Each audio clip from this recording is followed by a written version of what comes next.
वणी शहरात घडलेल्या एका खळबळजनक हत्याकांडचा छडा वणी पोलिसांनी अवघ्या काही तासातच लावलेला आहे। अनैतिक संबंधातून ही हत्या झाल्याचे तपास निष्पन्न झालेला आहे। पोलिसांनी 2 आरोपींना अटक केली आहे। मृतकाचे नाव स्वप्नील किशोर राऊत, वय वर्ष 26, राहणार रंगनाथ नगर वणी असे आहे। दिनांक 23 ऑक्टोबर रोजी सायंकाळी स्वप्नीलला एका अज्ञात व्यक्तीचा फोन आलेला। ठेकेदारांकडून पैसे आणण्याचे असल्याचे सांगून तो घराबाहेर पडला, मात्र रात्री तो परतलाच नाही। दुसऱ्या दिवशी कुटुंबियांनी शोध घेतला असता गजानन नगरी परिसरात त्याचा मृतदेह आढळला। गळा आणि डोक्याला गंभीर मार लागलेला अवस्थेत तो रक्ताच्या थारोळ्यात सापडला। या घटनेने परिसरात खळबळ उडाली।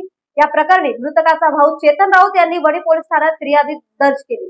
त्यानंतर पोलिसांनी गुन्हा नोंदवून तपासणीची चक्रे वेगाने फिरवली। माननीय उपविभागीय पोलीस अधिकारी यांच्या मार्गदर्शनाखाली पोलीस निरीक्षक गोपाल उंबरकर यांच्या नेतृत्वात पोलीस उपनिरीक्षक सुधामे आसोरे आणि स्थानिक गुन्हे शाखेच्या पथकाने संयुक्त तपास केला।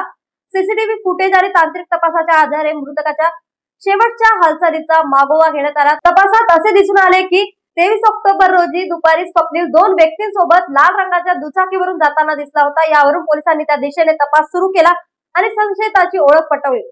सखोल चौकशीनंतर पोलिसांनी 2 आरोपीला अटक केली आहे।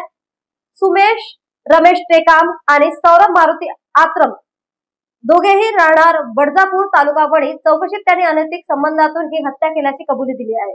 पुढील तपास पोलीस उपनिरीक्षक सुदाम आसोरे करत आहे। न्यूज एक्सप्रेस साठी यवतमाळवरून वासिक शेख यांची बातमी।